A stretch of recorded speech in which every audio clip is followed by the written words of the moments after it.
Hi hello नमस्ते सत श्री अकाल કેમ છો once again welcome back to ranker channel. અને બાળકો આપણે ચેપ્ટર નંબર 7 માં સજીવોમાં વિવિધતામાં લાસ્ટમાં કૃમિ વિશે સમજ્યા હતા। તો હવે આપણે આગળના સમુદાય પર આગળ વધીશું અને એ છે નુપુરક। આગળનો સમુદાય કયો છે બેટા? નુપુરક। તો નુપુરક સમુદાય એટલે શું એ સમજી લો। તો પહેલી વસ્તુ નામ પ્રમાણે ગુણ જોઈએ ને, તો નુપુર એટલે જેનું શરીર કોમળ છે, જેનું શરીર કેવું છે? થોડું ઘણું કોમળ છે, એને નુપુરક કહેવાય। તો સમજી લો, નુપુર કોમળ નુપુરક સમુદાય। શું નામ છે? નુપુરક સમુદાય। બરાબર। હવે સમજો નુપુરક સમુદાય છે તો આપણે પહેલા બે મુદ્દા લખી નાખીએ આપણે કોમન। ત્રિગર્ભસ્તરીય અને દ્વિપાર્શ્વીય સંમિતિ ધરાવે છે। ત્રિગર્ભસ્તરીય એટલે 3 સ્તરનું ગર્ભ હોય, એટલે કે 3 સ્તરનું શરીર હોય છે, જેમાંથી આખા શરીરનું આયોજન આખું શરીર બનતું હોય છે। અને બીજી વસ્તુ દ્વિપાર્શ્વીય સંમિતિ એટલે કે જેવા ડાબા હોય એવા જમણા હોય। ત્રીજો મુદ્દો આપણો કોમન જે છે એ વસવાટ મીઠા પાણીમાં, દરિયાઈ પાણીમાં, એટલે ક્યાં તો એ બેટા મીઠા પાણીમાં પણ હોય અળસિયા, દરિયાઈ પાણીમાં હોય, દરિયાનું જે ખારું પાણી હોય એમાં પણ હોય, જેને રેતી કીડો કે જળો પણ કહેવાય છે। બરાબર છે। અને સ્થળ પણ રહેતા હોય છે, આપણે સ્થળ પર ના પણ અળસિયા તો જોયેલા જ છે। આટલું કોમન છે। બરાબર છે। હવે સમજો આપણે પેલામાં શું હતું? આભાસી શરીર ગુહા જોવા મળતી હતી, સૂત્રકૃમિ। આગળનો સમુદાય છે સૂત્રકૃમિ, એમાં આભાસી શરીર ગુહા હતી। તો આભાસી શરીર ગુહામાં આમાં આગળ એક ડેવલપમેન્ટ વધારે આવશે, સાચી શરીર ગુહા હોય છે, સાચી શરીર ગુહા ધરાવે છે। હવે સાચી શરીર ગુહા ધરાવે છે એટલે કે સાચેમાં એના શરીરની અંદર જગ્યા હોય છે। શું હોય છે? જગ્યા હોય છે। બરાબર છે। અને તો ભાઈ સમજો કે સાચી શરીર ગુહા હોય તો સાચા અંગોનું પણ નિર્માણ થાય છે, સાચા અંગોનું નિર્માણ થાય છે। બરાબર। એટલે સાચા ખરેખર એનામાં પાચન તંત્રની બધાનું ડેવલપમેન્ટ થવાનું સ્ટાર્ટ થશે, પાચન તંત્રની બધાનું ડેવલપમેન્ટ થવાનું સ્ટાર્ટ થશે। બોલો, આટલું સમજણ પડી ગઈ? હા કે ના બેટા? હવે સમજો એના કારણે થોડી ઘણી ભિન્નતા પણ જોવા મળે છે। હા, મેઇન વસ્તુ શરીર છેકથી છેક ખંડન ધરાવે છે, ટુકડા પડેલા હોય છે। જેમ કે હું તમને નોર્મલી કહું કે આપણે ઈયળ દોરીએ છીએ, જે એક પ્રકારનું અળસિયું, એ આવું હોય છે। હા કે ના? તો જુઓ શરીરના દરેકે નાના ટુકડા થઈ ગયા છે, એટલે આખું શરીર શું ધરાવે છે બેટા? ખંડન ધરાવે છે। એટલે શીર્ષથી પૂંછડી સુધી એક પછી એક શરીર અનેક ખંડોમાં વિભાજન હોય છે। આ એનો સ્પેશિયલ મુદ્દો છે। નુપુરક એટલે ખંડન ધરાવતું શરીર, ખંડ એટલે ભાગ। બરાબર છે। હવે જેવું આપણે વાત કરી કે સાચા અંગોનું નિર્માણ થાય છે, એટલે એની અંદર પાચન તંત્ર, ઉત્સર્જન તંત્ર, પાચન કરવા માટે પાચન તંત્ર, અન્ય કચરોનો નિકાલ કરવા માટે ઉત્સર્જન તંત્ર, ચેતાતંત્ર, જેથી એને સેન્સ આવે। શું આવે બેટા? સેન્સ આવે। અને પરિવહન તંત્ર, જેને હૃદય કહીએ છીએ આપણે એક પ્રકારનું। આ બધું જ આપણે સમજવાનું છે 10મામાં। પણ હવે સમજી લો કે આ બધાનું સૌથી પહેલા ડેવલપમેન્ટ શેમાં થયું હતું? નુપુરક સમુદાયમાં। કારણ કે યાદ કરો, સૂત્રકૃમિ સુધી સાચી શરીર ગુહાનો આભાસ હતો, સાચી શરીર ગુહા હતી નહીં। હા કે ના બેટું? સિમ્પલ વસ્તુ છે। જો પહેલા 3 મુદ્દા તો કોમન જ છે, ત્રિગર્ભસ્તરીય, દ્વિપાર્શ્વીય સંમિતિ અને મીઠા પાણી કે દરિયાઈ પાણીમાં રહે છે, સાચી શરીર ગુહા ધરાવે છે, શરીર ખંડન ધરાવે છે, પાચન તંત્ર, ઉત્સર્જન તંત્ર, પરિવહન તંત્ર, ચેતાતંત્રની હાજરી જોવા મળે છે। કપતી ગયું। અને છેલ્લે ઉદાહરણ રેતી કીડો, જળો, અળસિયું। ચલો જળો એકચ્યુઅલી કાળા રંગનો આવે, એ આપણા શરીર પર ચોંટીને આપણા શરીરનું લોહી પીવે। ખરેખરમાં એ લોહી ખેંચીને પીવે, એટલે ઘણી બધી વાર એનો ઉપયોગ મેડિકલમાં પણ થતો હોય છે કે ચલો કોઈક જગ્યાએ એવું વિચારો કે સમજો કે પેરાલિસિસ થઈ ગયું, લકવો મારી ગયો, તો એ જગ્યાએ જળો મૂકે, એટલે જળો શું કરે? લોહી ખેંચશે, એટલે જે નસો બંધ થઈ ગઈ છે ને, નસો ચાલુ થઈ જાય છે।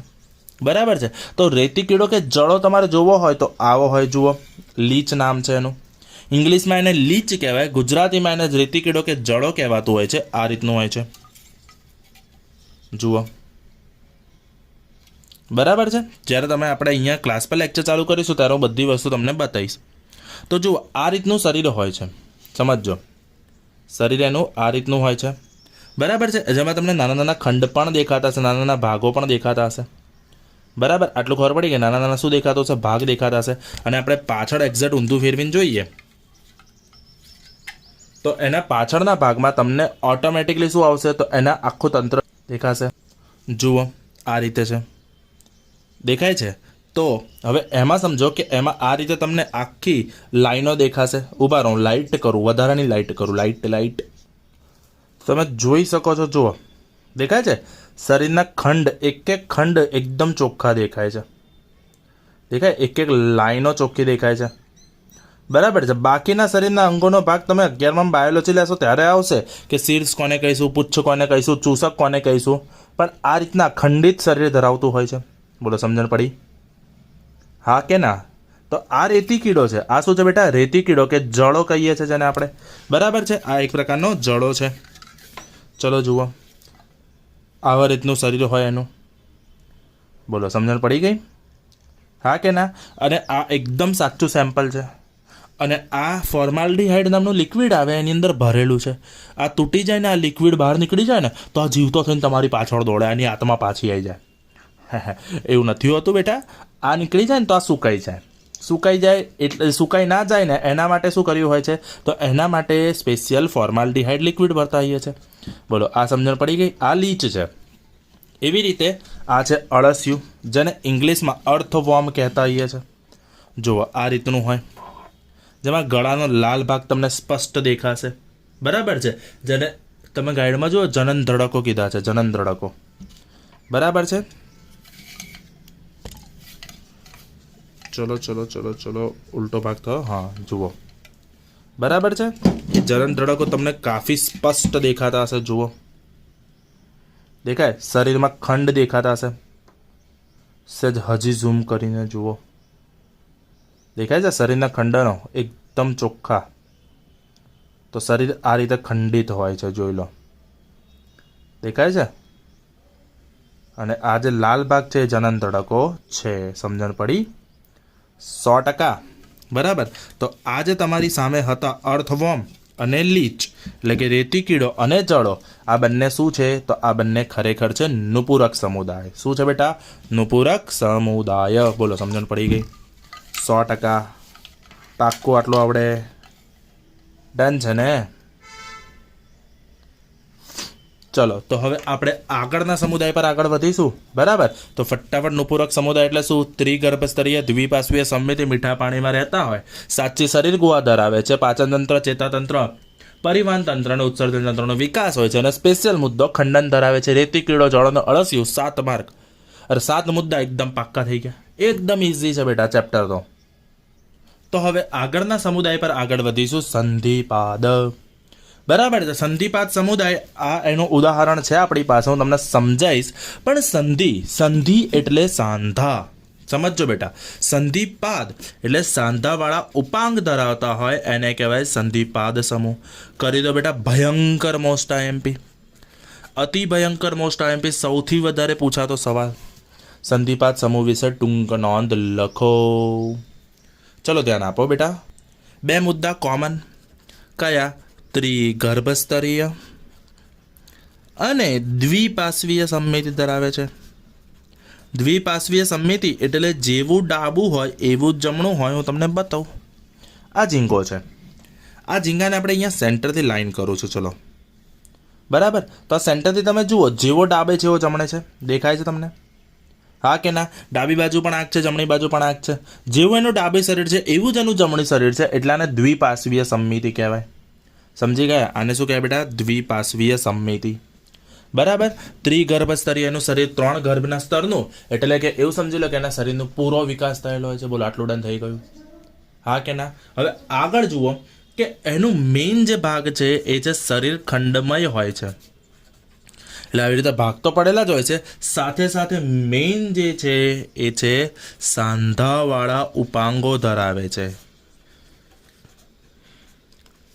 પ્રચલન માટે, ચાલવા માટે સાંધાવાળા ઉપાંગ હોય છે. સાંધા, જેમ કે આપણે જુઓ આ સાંધો છે, દેખાય છે બેટા?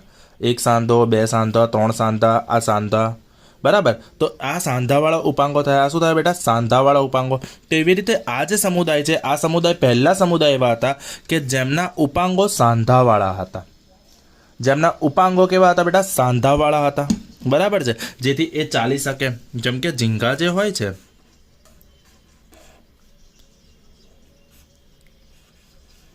તો એમના જે પગ હોય છે ને એ આવા હોય છે, સમજો. તો પગ વંદો, હા વંદો પણ તમે જોયેલો છે ને, બધાય વંદો તો જોયેલો જ છે, કરોળિયો જોયેલો છે. બરાબર છે. તો વંદો કહો, કરોળિયો કહો, એ બધાની ઉપાંગો આવા જ હોય છે, સાંધાવાળા જ હોય છે. હા કે ના? દેખો, સાંધાવાળા પગ, સાંધાવાળા પગ. કરોળિયો તમે જોયેલો છે, કરોળિયો.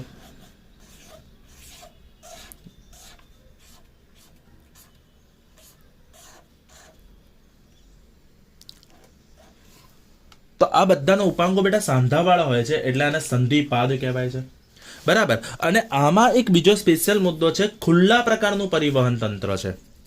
સમજો, ખુલ્લા પ્રકારનું પરિવહન તંત્ર. ખુલ્લા પ્રકારનું પરિવહન તંત્ર એટલે એવું પરિવહન તંત્ર કે જે ખુલ્લું છે. આપણું પરિવહન તંત્ર એટલે કે આપણા જે શરીરમાં રુધિરનું પરિવહન થાય છે એ બંધ તંત્રમાં થાય છે. જેમ કે આપણા શરીરમાં આવેલી લોહીની નસો, હવે આપણા જે શરીરમાં લોહીની નસો છે, નસો બંધ છે અને એની અંદર રુધિરો વહે છે. હા કે ના? બીજું, હૃદય અને ફેફસા જ્યારે એકબીજા સાથે જોડાયેલા હોય છે, સમજો, જ્યારે હૃદય અને ફેફસા એકબીજા સાથે જોડાયેલા હોય છે ને, ત્યારે એ બંધ પ્રકારનું પરિવહન કહેવાય. પણ જો હૃદય ને ફેફસા અલગ અલગ હોય છે, છૂટા હોય છે, તો એને શું કહેવાય? ખુલ્લા પ્રકારનું પરિવહન તંત્ર.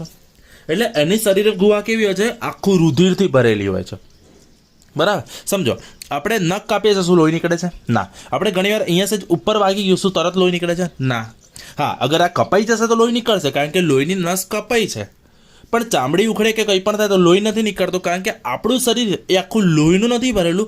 શરીરની અંદર નસો છે અને એ નસની અંદર લોહી છે. જ્યારે આમનું આખું શરીર રુધિરથી ભરેલું હોય એટલે આને રુધિર ગુહા પણ કહેવાય. ગુહા એટલે જગ્યા. એટલે આનું શરીર આખું રુધિરથી ભરેલું હોય એટલે શરીર રુધિર ગુહા ધરાવે છે તેવું કહેવાય. બોલો, સમજણ પડી ગઈ? હા કે ના? બહુ જ ઇમ્પોર્ટન્ટ છે બેટા, બહુ જ અતિ ભયંકર ઇમ્પોર્ટન્ટ છે એક્ઝામ માટે. સાંધાવાળો, જો પહેલા 3 મુદ્દા તો કોમન જ છે. ત્રિગર્ભ સ્તરીય દ્વિપાર્શ્વીય સમિતિ, ખંડિત શરીર, સાંધાવાળો ઉપાંગો ધરાવે છે, ખુલ્લા પ્રકારનું પરિવહન તંત્ર છે. વંદો, અળસિયું, કરળિયું. અળસિયું પણ આપણે અલગ આવે. કાન ખજૂરો લઈ લો. અળસિયું આપણે નુપુરકમાં હતું, તો કાન ખજૂરો લઈ લો. તમે કાન ખજૂરો તમારા ઘણા નીચેના ઘરમાં હોય તો કાન ખજૂરો જોવા મળે. તો અળસિયું, વીંછી, ઝીંગો, વંદો, પતંગિયું, આ દરેકે દરેક વસ્તુ શું છે બેટા? સંધિપાદ છે. તો આ જે ઝીંગો દેખાય છે તમને, આ ખરેખર સંધિપાદ સમૂહ છે. જુઓ, એના શરીરના ખંડ તમને એકદમ ચોખ્ખા દેખાશે, જોઈ શકો છો. શરીરના ખંડ એકદમ સ્પષ્ટ દેખાશે, જોઈ લો. દેખાય છે? બરાબર. અને આ એના ઉપાંગો છે જે બાંધેલા છે. ભાગી ગયો તો, પણ એના જે પગલા છે, એના જે ઉપાંગો છે એ બાંધેલા છે. બાકી અહીંયા તમે આગળ જોઈ લો, સાંધા દેખાશે તમને. જો દેખાય સાંધા? એ એકદમ સ્પષ્ટ છે. જુઓ,